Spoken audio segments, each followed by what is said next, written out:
మన ప్రభువును మన రక్షకుడైన యేసుక్రీస్తు శుభనామంలో మీ అందరికీ హృదయపూర్వక వందనాలు తెలియజేస్తూ ఉన్నాను.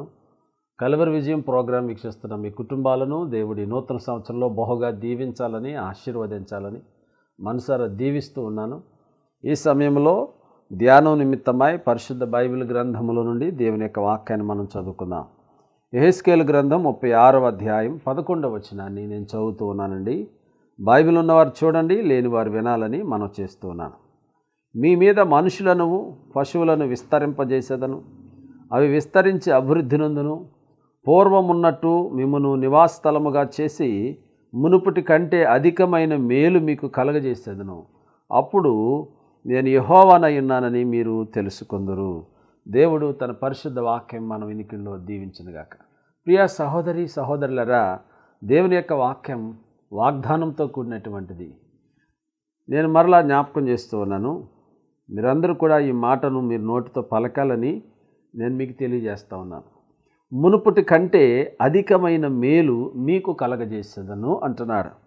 ఈ నూతన సంవత్సరంలో, గత సంవత్సరం ఎలా ఉందో నాకు తెలియదు కానీ 2023లో ఎన్నో కష్టాలు, శ్రమలు, శోధనలు, ఇబ్బందులు, అనేక సందర్భాలలో హాస్పిటల్కు వెళ్ళి అనేక రోజులు అక్కడ గడిపినటువంటి అనుభవాలు, అనేకమైనటువంటి పరిస్థితులు, రక్త సంబంధుల వలన, బంధువుల వలన, స్నేహితుల వలన మోసపోయిన పరిస్థితులు, రకరకాలైనటువంటి విధానాలు, అనేక సార్లు చేతిలో సరైనటువంటి ద్రవ్యం లేక, సరైనటువంటి సఫిషియంట్ మనీ, చాలినంత డబ్బు లేక, పిల్లల ఫీజు విషయాల్లో కానీ, మనం కట్టవలసినటువంటి ఈఎంఐలు కానీ, ఈ లోకంలో ఎన్నో అవసరతలు ప్రతి వారు కలిగి ఉంటారు.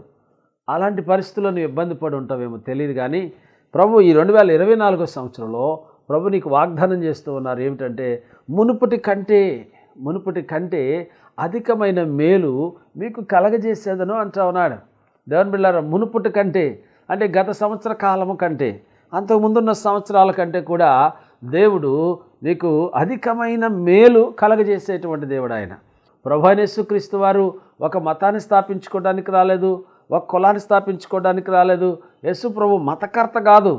యేసుక్రీస్తు ప్రభు వారు మానవ జీవితాలలో సరైన మార్గంలో పెట్టడానికి వచ్చినటువంటి దేవాది దేవుడిగా మనం చూస్తున్నాం. నా ప్రియమైన సహోదరి సహోదరులరా, యెహెజ్కేలు అనేటువంటి మాటకు అర్థం ఏంటంటే యెహోవా బలపరచువాడు, లేక యెహోవా బలపరచును. Jehovah is my strength. యెహోవాయే నా బలం. ఈ లోకంలో రకరకాల బలాలు మనకు ఉంటాయండి. ఈ లోకంలో ధన బలం, కుల బలం, ఇంటి పేరు బలం, రకరకాలైనటువంటి బలాలు, స్నేహితుల బలం, బంధు బలం, లోకంలో రకరకాలైనటువంటి బంధు వర్గాలన్నీ కూడా ఉంటాయి. టమార విద్యలు అనేకమైన మనుషులు చేస్తూ ఉంటారు. అయితే ఈ లోకంలో బలాలన్నీ కూడా ఒక సమయం వచ్చేటప్పటికి నీకు ఉపయోగపడవు. ఒక సమయం వచ్చేటప్పటికి ఎవరు నీ వెంటరారు? నీ బంధువులు, నీ స్నేహితులు. నువ్వు హాస్పిటల్ పాలైపోతే, నువ్వు అనారోగ్యంలో ఉంటే, ఇబ్బందుల్లో ఉంటే, కష్టంలో ఉంటే, నువ్వు సరసాల్లో ఉంటే, జైల్లో వేయబడితే నిన్ను పరామర్శించడానికి ఎవరు రారు. అనేక కారణాలు చెప్తూ ఉంటారు. ఎందుకంటే ఈ లోకంలో ప్రేమ అంతవరకే. అవసరం ఉంటేనే, ఉపయోగం ఉంటేనే నిన్ను వాడుకుంటారు. నీ వల్ల ఉపయోగం లేదంటే నిన్ను దగ్గరకు కూడా రానివ్వరు. ఒకవేళ నువ్వు అక్కడికి వెళితే వాళ్ళు నిన్ను సరిగా చూడరు, అవమానపరుస్తారు. ఇది ఈ లోకం యొక్క తీరు. కాబట్టి నా ప్రియమైన సహోదరి సహోదరులరా, ఈ 2024 సంవత్సరం మునుపటి కంటే అధికమైన మేలు దేవుడు నీకు చేయాలని ఆశిస్తూ ఉన్నారు. దేవుని యొక్క వాక్య వెలుగులో సత్యాలను మనం చూడగలిగితే, యెహెజ్కేలు అనే యవనస్తుని దేవుడు ఏర్పాటు చేసుకుని ఆయన మరి ఇశ్రాయేలు ప్రజల దగ్గరికి పంపించాడు. అప్పటికే వారు అష్షూరు రాజు యొక్క చెరలో ఉన్నారు. అక్కడ కాలనీలుగా ఏర్పడ్డాయి.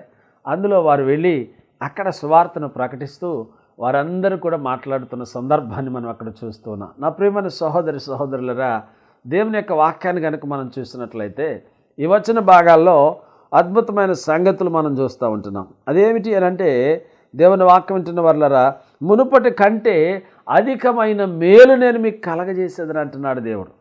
మునుపు నీకు ఎలా జరిగిందో నాకు తెలియదు, మునుపు నీ పరిస్థితి ఎలా ఉందో నాకు తెలియదు, కానీ దేవుడు నీకు అధికమైన మేలులతో నిన్ను నింపేటువంటి దేవుడు.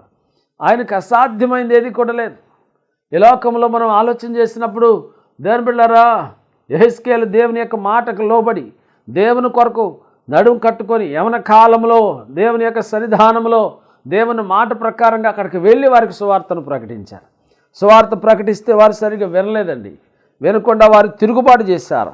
అందుకే యెహెజ్కేలు గ్రంథంలో మీరు చూసినప్పుడు యెహెజ్కేలు గ్రంథంలో అనేక విషయాలు మనం చదువుకుంటూ ఉంటాం. యెహెజ్కేలు గ్రంథం 2వ అధ్యాయం 1వ వచనం, నరపుత్రుడా నీవు చక్కగా నిలబడు, నేను నీతో మాట్లాడవలను. దేవుని వాక్యం వింటున్న నా ప్రియమైన సహోదరి సహోదరుడా, దేవుడు నీకు అధికమైన మేలు నీకు చేయాలనంటే నువ్వు దేవుని కొరకు నిలబడాలి. దేవుని ప్రజల పక్షంగా, దేవుని సేవకుల పక్షంగా, దేవుని పక్షంగా, దేవుని యొక్క సంఘం పక్షంగా, దేవుని యొక్క సహవాసం పక్షంగా నువ్వు నిలబడాలి. కష్టకాలం వచ్చినప్పుడు, ఇబ్బందులు వచ్చినప్పుడు, శోధనలు వచ్చినప్పుడు ఆ పరిస్థితులను చూసి ఏలం చేయటం కాదు, ఆ పరిస్థితులను చూసి వారిని ఇంకా తక్కువగా చేయటం కాదు, కానీ దేవుని బిడ్డలారా వారిని ఆదరించి ధైర్యపరిచేటువంటి విధానంలో నీవు ఉండాలని వాక్యం ద్వారా దేవుడు నీతో మాట్లాడుతావు. నరపుత్రుడా నువ్వు చక్కగా నిలబడు. చక్కగా నిలబడతాం అంటే ఏమిటి? మన పూర్వకాలంలో ప్రజలు చెప్తూ ఉంటారు, యవన కాలం రాగానే, కుర్ర వయసు రాగానే వంకర కాళ్ళు అంటే తిన్నగా వచ్చేస్తాయి అని చెప్తూ ఉంటారు. సామెత అది. కాబట్టి ఈ లోకంలో స్ట్రైట్గా నిలబడటం అనేది కాదు, దేవుని సన్నిధిలో యథార్థంగా, నమ్మకంగా, నీతిగా జీవించటం అనేటువంటిది. అందుకే నీవు చక్కగా నిలబడితే నేను నీతో మాట్లాడవలను. ఈ వాక్యం వింటున్న నా ప్రియమైన సహోదరుడు సహోదరి, దేవుడు నీతో మాట్లాడేటువంటి దేవుడు. దర్శనం ద్వారా, కళ ద్వారా, వాక్యం ద్వారా, స్వరం ద్వారా నీతో మాట్లాడతాడు ఆయన. మనం ఆరాధిస్తున్న దేవుడు మోగవాడు కాదు. మనం ఆరాధిస్తున్న దేవుడు కళ్ళుండి చూడలేనివాడు కాదు, చెవులుండి వినలేనివాడు కాదు, నాలుగుండి మాట్లాడలేనివాడు కాదు, కాళ్ళుండి నడవలేనివాడు కాదు. 2000 సంవత్సరాలకు పూర్వం దేవనరుడుగా ఈ భూలోకంలో జన్మించి సుచరిత్ర కలిగిన వాడై ఈ భూలోకంలో ఎన్నో అద్భుతాలు చేశాడు ఆయన. మహత్కార్యాలు చేశాడు. ఈ లోకంలో ఏ దేవుడు అనబడిన వ్యక్తి కానీ, ఏ దేవత అనబడిన వ్యక్తి కానీ ఎవ్వరు చేయలేనటువంటి కార్యాలు చేశారు. ఈ లోకంలో ఎవరి గురించి అయినా వాళ్ళు చనిపోయిన తర్వాత వాళ్ళ దగ్గరికి వెళ్ళటం వలన, అక్కడికి వెళ్ళటం వలన నాకు అది జరిగింది, ఇది జరిగిందని ప్రజలు చెప్పుకోవటం మనం వింటాం. కానీ దేవుని బిడ్డలారా వారు బ్రతుకు కాలంలో ఏమి చేశారండి అని అంటే రికార్డ్స్ ఉండవు. కానీ ఈయన తన జీవిత కాలంలో ఎన్నో అద్భుతాలు చేశారు. చనిపోయిన వారిని బ్రతికించాడు. దేవుని బిడ్డలారా దయ్యాల చేత పీడించబడిన వారిని విడిపించాడు. ఎన్నో రుగ్మతల నుంచి విడుదల కలిగించాడు. మరి దురభ్యాసాల్లో నశించిపోతున్నటువంటి ప్రజలను కూడా మరి ప్రభు దగ్గరికి రావడానికి మరి అనేక మంది ఆయన వెంబడించినట్లుగా మనం ఆ దినాల్లో చూస్తూ ఉంటాం. కాబట్టి నా ప్రియమైన సహోదరి సహోదరులారా, దేవుని యొక్క వాక్యాన్ని కనుక మనం చూసినట్లయితే మన దేవుడు నమ్మదగినటువంటి దేవుడు, మన దేవుడు గొప్ప దేవుడు, మన దేవుడు సజీవుడైనటువంటి దేవుడు, నువ్వు ఆరాధిస్తున్నటువంటి దేవుడు గొప్పవాడు. నమ్ముట నీ వలనైతే నమ్మవానికి సమస్తం కూడా సాధ్యమైన వాక్యం బోధిస్తూ ఉంది. చూడండి, దేవుడు అందరితో మాట్లాడుతున్నాడండి, నాతో మాట్లాడలేదండి అని చాలామంది అడుగుతూ ఉంటారు. మత్తయి సువార్త 5వ అధ్యాయంలో మీరు చూస్తే 8వ వచనం, హృదయశుద్ధి గలవారు ధన్యులు, వారు దేవుని చూచెదరు. నువ్వు దేవుని చూడాలనంటే నువ్వు దేవుని మీద ఆధారపడితేనే కానీ దేవుని చూడగలుగుతావు. నీ హృదయం శుద్ధి చేయబడాలి. ఎందుకనంటే నీ హృదయంలో దేవునికి వ్యతిరేకమైన చెత్త చెదారమంతా నిండి ఉంది. మార్క్స్ వార్త 7వ అధ్యాయం 21వ వచనం చదవగలిగితే, లోపల నుండి అనగా మనుషుల హృదయములో నుండి దురాలోచనలు, జారత్వములు, దొంగతనములు, నరహత్యలు, వ్యభిచారములను, లోభములను, చెడుతనములను, కృత్రిమములను, కామవికారమును, మత్సరమును, దేవదూషణయు, అహంభావమును, అవివేకమును వచ్చును. ఈ చెడ్డవన్నీ లోపల నుండి బయలువెళ్ళి మనిషిని అపవిత్రపరచుచున్నవి అని చెప్పాడు. కాబట్టి నీ హృదయం శుద్ధి చేయబడాలంటే హృదయంలో ఉన్న చెట్ట ఇది. కాబట్టి హృదయము అన్నిటికంటే మోసకరమైనది, అది ఘోరమైన వ్యాధి గలది. ఏమిటా వ్యాధి అంటే పాపం అనే వ్యాధితో మానవుడు బాధపడుతూ ఉన్నాడు. అందుచేత ప్రియమైన సహోదరులరా, ఆ పాప వ్యాధి నుండి, ఆ సమస్య నుంచి విడుదల పొందగలిగినట్లయితే నీ హృదయం శుద్ధి చేయబడుతుంది. ఎందుకనంటే మన అతిక్రములను మనం ఒప్పుకొని విడిచిపెట్టిన యెడల ఆయన నమ్మదగిన వాడు, నీతిమంతుడు గనక దేవుని దగ్గర నీకు పాప క్షమాపణ ఉన్నది. ఈ లోకంలో ఎక్కడ లేనటువంటిది, ఏ మతంలో కానరానటువంటిది, పాపములను క్షమించేటువంటి అధికారం యేసుక్రీస్తుకు మాత్రమే ఉంది దేవుని బిడ్డలారా. అందుకనే దేవుని దృష్టికి దూరం అయిపోయినటువంటి ప్రజలను రక్షించుకోవడానికి, దేవునికి దూరస్తులైపోయి శాపముతో, శాపగ్రస్తమైన జీవితాలతో, నరకప్రాయమైనటువంటి కుటుంబాలలో జీవిస్తూ శరీరంలో అనారోగ్యం, బలహీనత, క్యాన్సరు, షుగరు, భయంకరమైనటువంటి అనారోగ్య పరిస్థితుల్లో తల్లిదండ్రులను బట్టి, వారసత్వాన్ని బట్టి అనేక వ్యాధులతో బాధపడుతున్నటువంటి నీ జీవితానికి ఆయన స్వస్థతనిచ్చేటువంటి దేవుడు, నిన్ను స్వస్థపరిచేటువంటి దేవుడు, నీకు ఆరోగ్యం అనుగ్రహించేటువంటి దేవుడు. ఆయన అంటున్నాడు, దేవుని బిడ్డలారా, నీ గాయములు మాన్పెదను, మునుపటి కంటే నీకు అధికమైన మేలు నేను కలగజేసేది, నీకు ఆరోగ్యము నేను కలగజేసేదని అంటున్నాడు దేవుడు. దేవుని వాక్యం విన్న సహోదరి సహోదరులరా, ఇదిగో దేవుని వాక్యం ద్వారా దేవుని యొక్క మాటలు మనం వింటున్నాం. మరి యెహెజ్కేలు ప్రవక్త దేవుడు మాట్లాడి ఆయన బలపరిచినప్పుడు దేవుని కొరకు ఒక అద్భుతమైన ప్రవక్తగా దేవుని చేతిలో వాడబడినట్లుగా మనం చూస్తూ ఉన్నాం. కాబట్టి ఈ నూతన సంవత్సరంలో నీ కుటుంబము, నీ బిడ్డలు ఆశీర్వదించబడాలంటే నువ్వు దేవుని కొరకు నువ్వు నిలబడాలనే విషయాన్ని నువ్వు గుర్తుంచుకోవాలి. చూడండి, యెహెజ్కేలు గ్రంథంలో మరొక మాట నేను మీకు జ్ఞాపకం చేస్తూ ఉన్నాను. 2వ అధ్యాయంలో 5వ వచనం, నరపుత్రుడా, నీవు బ్రహ్మదండి చెట్లలోను ముండ్ల తుప్పల్లో తిరుగుచున్నావు, తేళ్ల మధ్య నివసించుచున్నావు. ఆ జనులకు నీవు భయపడకము, వారి మాటలకు భయపడకము, వారు తిరుగుబాటు చేయవారు గనుక వారికి భయపడకము.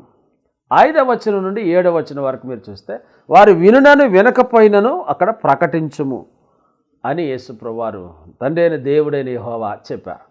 కాబట్టి నరపుత్రుడా, నువ్వు ప్రజలను చూడొద్దు, నీవున్న ప్రాంతంలో నీకు కొన్ని ఇబ్బందులు చూడవద్దు. సువార్తను ప్రకటించడానికి వెళ్ళినప్పుడు ఆ కుగ్రామంలో, ఆ మారుమూల గ్రామాలలో, దేవుని బిడ్డలారా, ట్రైబల్ ఏరియాస్లో అనేక మంది మన సోదరులు అనేక మంది ప్రకటించడానికి వెళుతూ ఉన్నారు. అక్కడ సువార్త సేవ చేస్తున్నప్పుడు అననుకూలమైన పరిస్థితులు ఉన్నాయి. మనం ఉన్న ఏరియాలో అంతెందుకు, మనం ఎంత ఘనమైన సేవ చేస్తున్నప్పటికీ ఏదో ఒక వ్యతిరేకం, ఏదో ఒక సమస్య, ఏదో ఒక హింస, ఏదో ఒక వైలెన్స్ అనేటువంటిది వ్యతిరేకుల దగ్గర నుంచి మనం వింటూ ఉంటాం. దేవుని బిడ్డలారా, అయితే యెహెజ్కేలు ప్రవక్త దేవుడు ఇలాగ చెప్తున్నాడు, నువ్వు బ్రహ్మదండి చెట్లలోను ముళ్ళ తుప్పల్లో తిరుగుచున్నావు, తేళ్ల మధ్య నివసిస్తున్నావు. మనుషులు ఎలా ఉన్నారండి అని అంటే బ్రహ్మదండి చెట్ల వలె ఉన్నారు, ముళ్ళ తుప్పల లాంటి మనుషులుగా ఉన్నారు. అంతేకాదు తేలు లాంటి స్వభావం. తేలు గురించి ఒక మాట ఉంది, వచ్చేపోయేవారిని ఎప్పుడు వడ్డిస్తూ ఉంటుందట. ఇతరులను గురించి చెప్పుకునేటువంటి స్వభావం, తక్కువ చేసి మాట్లాడడం, ఇవన్నీ ఈ లోకంలో వ్యక్తుల్లో చూస్తూ ఉంటాం. అయితే వారు వినినను వినకపోయినను ప్రకటించాలి. 4వ వచనం ఆఖరి భాగంలో, వారు సిగ్గుమాలిన వారును కఠిన హృదయులై ఉన్నారు, వారి యొద్దకు నేను నిన్ను పంపుచున్నాను, వారు తిరుగుబాటు చేయవారు కనుక వారు వినినా వినకపోయినా వాళ్ళ మధ్యలో ఒక ప్రవక్తను నేను ఏర్పాటు చేశానని, వాళ్ళ మధ్యలో ఒక సేవకుని ఏర్పాటు చేశానని, వాళ్ళ మధ్యలో ఒక దైవజనుని ఏర్పాటు చేశానని గ్రహించుకొనిలాగన నీవు అక్కడ ఉండాలంతే. దేవుడు నిన్ను ఎక్కడ పిలిచాడో అక్కడ ఉండాలి. ఈ మధ్యన దేవుడు పిలిచిన స్థానాలను విడిచిపెట్టి ఎక్కడెక్కడికో పోతున్నారు, ఏదేదో చేద్దాం ఏమి చేయలేవు. నువ్వు ఎక్కడికి వెళ్ళినా మళ్ళీ అక్కడ తిరిగి రావాల్సిందే. దేవుడు నేను అక్కడ ఎందుకు ఉంచాడు, దేవుని యొక్క ఉద్దేశం ఏమిటి, దేవుని యొక్క ప్రణాళిక ఏమిటి నీ పట్ల, నీ కుటుంబం పట్ల? నువ్వు రక్షించబడ్డావా, మారుమనసు పొందావా, బాప్తిసం పొందావా? ఈ వాక్యం చూస్తూ నువ్వు ఒకవేళ పొందకపోతే నువ్వు తప్పనిసరిగా పొందాలి అనే విషయాన్ని నేను నీకు జ్ఞాపకం చేస్తా ఉన్నా. ఎందుకనంటే బాప్తిసం అనేది అది ప్రారంభంలో దేవుడు ఇచ్చినటువంటి ఆజ్ఞ. దేవుని ఆజ్ఞను మీరడానికి వీల్లేదు. కాబట్టి లోకంలో మరణం ఎప్పుడు వస్తుందో నీకు తెలియదు. ఒక వ్యక్తి బాగానే కూర్చుని ఉన్నాడు, ఆఫీస్కి వెళ్ళాడు, సంతకం చేశాడు, ఫైల్లో చక్కగా కూర్చుని ఉన్నాడు. దేవుని బిడ్డలారా, ఏదో ఫోన్ వచ్చింది, ఫోన్ మాట్లాడుతున్నాడు, వెంటనే హార్ట్ స్ట్రోక్ వచ్చేసింది, అక్కడే పడి చనిపోయాడు. 2 కూతుళ్ళు ఉన్నారు, పెళ్ళవలసిన వాడు. ఒక కుమారుడు చదువుకుంటున్నాడు. చాలా ఘోరమైన పరిస్థితి. అతను ఆఫీస్కి వెళ్ళి కొన్ని గంటలకి ఇంటికి ఫోన్ చేశారు. ఫోన్ చేస్తే ఈ విషయాన్ని నా భార్య కుప్పకూలిపోయింది. కాబట్టి మరణాలు చాలా భయంకరమైన. ప్రియమైన సహోదరి చేతులెత్తి దండం పెడతా ఉన్నాను. దేవుణ్ణి నమ్మండి, చూస్తున్న దేవుణ్ణి నమ్మండి, నీ కొరకు ప్రాణం పెట్టిన దేవుణ్ణి నమ్మండి. నీకు ఆయుష్ ఆయన చేతిలో ఉంది, ఆరోగ్యం ఆయన చేతిలో ఉంది. ఒకవేళ ఆయనకి నువ్వు కోపం రేపుతున్నావేమో, నిన్ను బట్టి ఆయన సంతోషిస్తున్నాడా? దేవుని ఏదో ఒక గంట మనం అలా బజార్ వెళ్ళి వచ్చేసినట్టుగా మందిరానికి వెళ్ళి వచ్చితే ఏం ఉపయోగం? నీ ఇంటి దగ్గర ఉన్నప్పటికీ ఖాళీ సమయాల్లో దేవుని గ్రంథాన్ని, ఈ పరిశుద్ధ గ్రంథాన్ని, ఇది వాగ్దానముల గ్రంథం, నీ బ్రతుకును మార్చే గ్రంథం, ఎంతోమంది జీవితాలను మార్చినటువంటి గ్రంథం ఇది. అందుచేత ఈ గ్రంథాన్ని చదవండి. ఎన్నో విషయాలు, నిగూఢమైన సత్యాలు, అద్భుతమైన సంగతులు ఇందులో ఉన్నాయి. పరిశుద్ధాత్మ దేవుడు మీకు అర్థం చేస్తారు. అందువలన దేవుని యొక్క వాక్యాన్ని మీరు వినగలిగితే తప్పనిసరిగా మీ జీవితాలు ఫలభరితంగా ఉంటాయి, ఆశీర్వాదకరంగా ఉంటాయని నేను మీకు జ్ఞాపకం చేస్తా ఉన్నాను. ప్రియులారా, ఈ ప్రజలు తిరుగుబాటు చేయవారు గనక వారి వినునను వినకపోయినను నువ్వు ప్రకటించు. దేవుని వాక్యం అంటుంది, మరి 2వ అధ్యాయం 8వ వచనం మీరు చూసినప్పుడు, వారు తిరుగుబాటు చేసినట్లు నీవు చేయక నేను నీతో చెప్పు మాటను విని నోరు తెరచి నేను ఇచ్చి దాన్ని భుజించమంటున్నాడు దేవుడు. దేవుడు ఆయనకు ఒకటి ఇచ్చాడు. ఏంటో చూద్దాం. 9వ వచనం, నేను చూచుండగా గ్రంథమును పట్టుకొని ఒక చెయ్యి నా యొద్దకు చాపబడిన. బైబిల్ గ్రంథమును పట్టుకున్న ఒక చెయ్యి ఇలా చాపబడింది. చాపబడిన తర్వాత మరి 10వ వచనంలో ఆయన దాన్ని ముందర విప్పగా అది లోపటను వెలుపటను రాయబడినదై ఉండెను. మహావిలాపమును మనోదుఖమును రోదనమని అందులో రాయబడింది. ప్రియులరా, దేవుని వాక్యమైన సహోదరులరా, మహావిలాపము, భయంకరమైన దుఃఖం, మనోదుఖం అని కనబడింది. అది చూసినప్పుడు కంగారు పడ్డాడు ప్రవక్త. నిజమే కదా, మానవ జీవితంలో ఒక సహోదరుడు బైబిల్ ఇలా పట్టుకుని ఇలా తీసాడంట, ఇదేవిడా మంచి వాగ్దానం ఇమ్మని. అందులో ఏమొచ్చిందంటే, నీ ప్రార్థన పాపమగును గాక అని వచ్చిందట.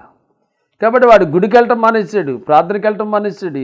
పాస్టర్ గారు కనపడి అడిగారు, అయ్యా గుడికి రావట్లేదు ఏంట్రా బాబు అంటే, ఏం చెప్పను పాస్టర్ గారు, బైబిల్ను మూసి దేవుని తలుసుకుని ఇలా తీశాను, మరి 109వ కీర్తన మరి 7వ వచనం నాకు వచ్చిందండి, చదివాను నేను. వాడు విమర్శలోనికి తేబడినప్పుడు దోషి అని తీర్పు నొందునుగాక, వాని ప్రార్థన పాపమగునుగాక, వాని జీవిత దినములు కొద్దువగునుగాక. బాబు అని చాలా పెద్ద చిట్టా రాయబడింది, అందుకు నేను గుడి మానేశానని చెప్పాడట. ఎందుకండి గుడికి వస్తే ప్రార్థన పాపం అయిపోద్ది అంటారు.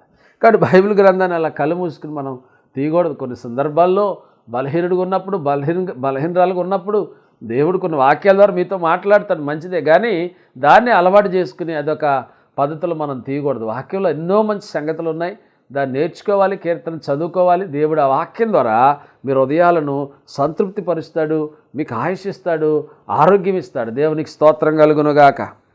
ప్రియమైన వారలారా, 3వ అధ్యాయం యెహెజ్కేలు గ్రంథంలో 1-3 వరకు మరి అక్కడ నీకు కనబడిన దానిని భక్షించుము అని ఒక గ్రంథమును భక్షించి ఇశ్రాయేలు వద్దకు వెళ్ళి అక్కడ నువ్వు ప్రకటన చేయాలబ్బాయి అని చెప్పాడు. దేవుడు ఒక గ్రంథం ఇచ్చాడు, ఆ గ్రంథాన్ని భక్షించమంటున్నాడు. ఇక్కడ భక్షించడం అంటే తినమంటున్నాడు. నేను నోరు తెరవగా ఆయన గ్రంథమును నాకు తినిపించి, నరపుత్రుడా, నేనిచ్చున్న ఈ గ్రంథమును ఆహారముగా తీసుకొని దానితో నీ కడుపు నింపుకొనమని నాతో సెలవీగా నేను భక్షించి తిని అది నా నోటికి తేనెవలే మధురముగా ఉండెను. చూడండి, దేవుని వాక్యము మధురమైనది. దేవుని వాక్యము జుంటె తేనె దారల కన్నా గొప్పది, జుంటె తేనె దారల కన్నా మధురమైనటువంటిది దేవుని వాక్యం. అందుకని నా ప్రియమైన సహోదరులరా, దేవుని వాక్యాన్ని మీరు చదవాలి, దేవుని వాక్యాన్ని చదివించుకోవాలి. చదువు రాకపోతే వాక్యం వినాలి. టీవీల ద్వారా కొన్ని వేల రూపాయలు ఖర్చు పెట్టి ఈ ప్రోగ్రాం మీ కొరకు, మీ కుటుంబ క్షేమం కోసం, మీ బిడ్డల క్షేమం కోసం ప్రచారం చేయబడుతూ ఉన్నాయి.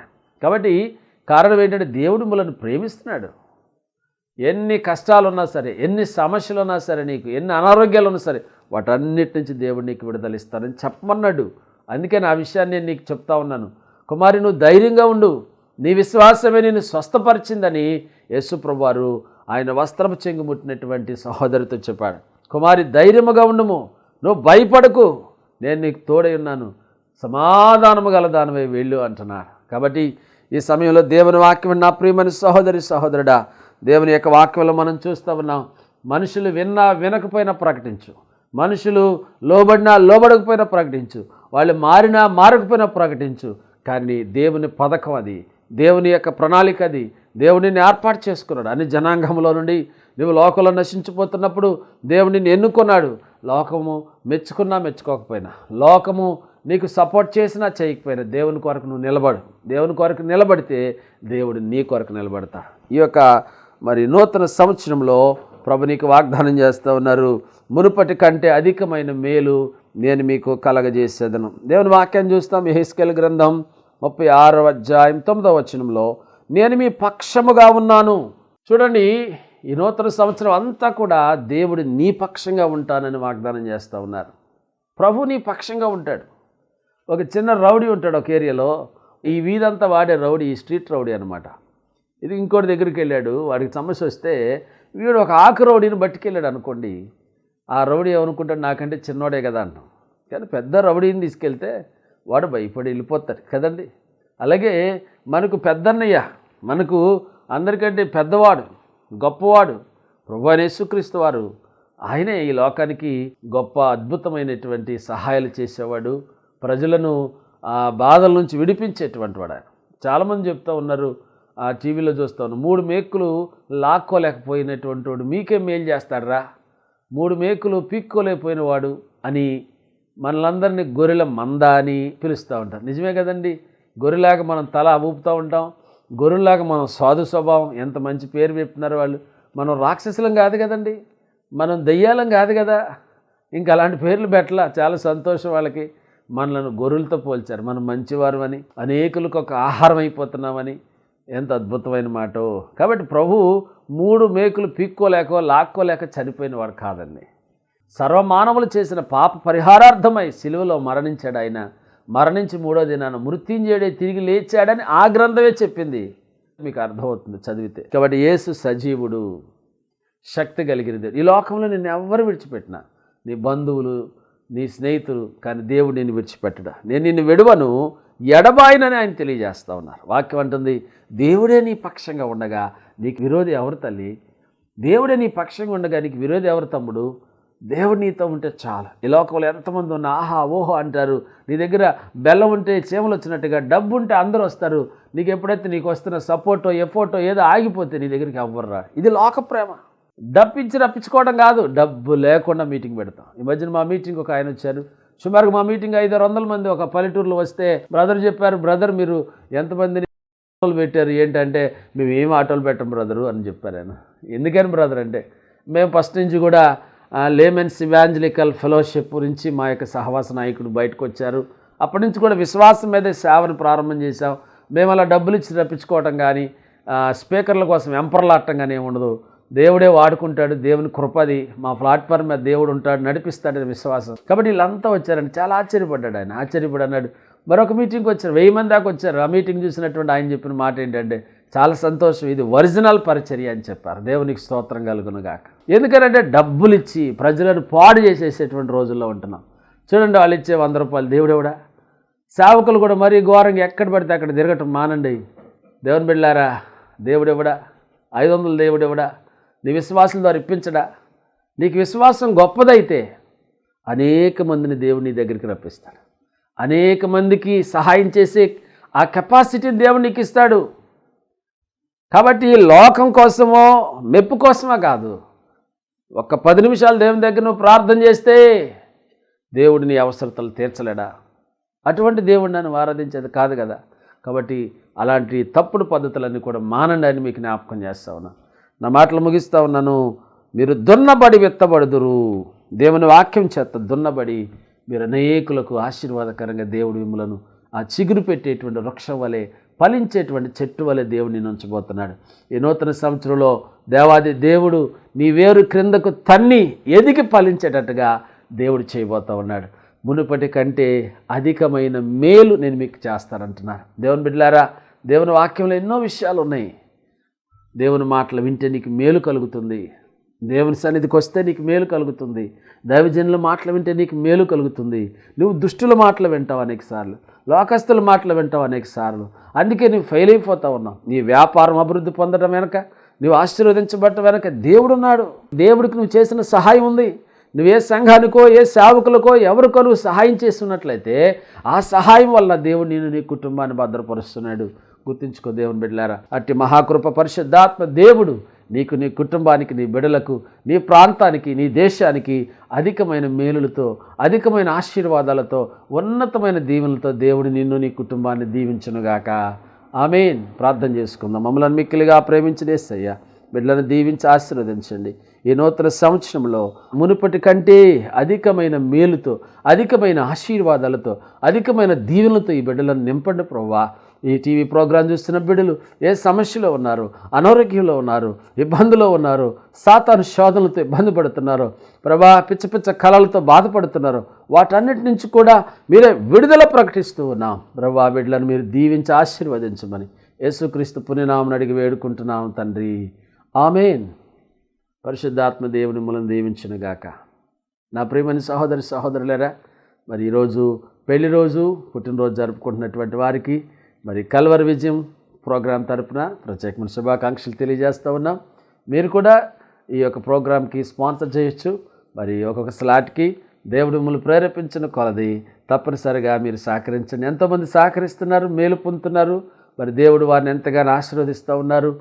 మరి మేము మీ కొరకు ప్రార్థన చేస్తాం. మీ ప్రార్థన అవసరతలు మాకు తెలియచేయండి. ఈ ప్రోగ్రాం స్పాన్సర్ చేయాలని ప్రభు మిమ్మల్ని ప్రేరేపిస్తే తప్పనిసరిగా స్పాన్సర్ చేయండి. God bless you. దేవుడు మిమ్మల్ని సమృద్ధిగా దీవించునుగాక. ఆమేన్. మునుపటి కంటే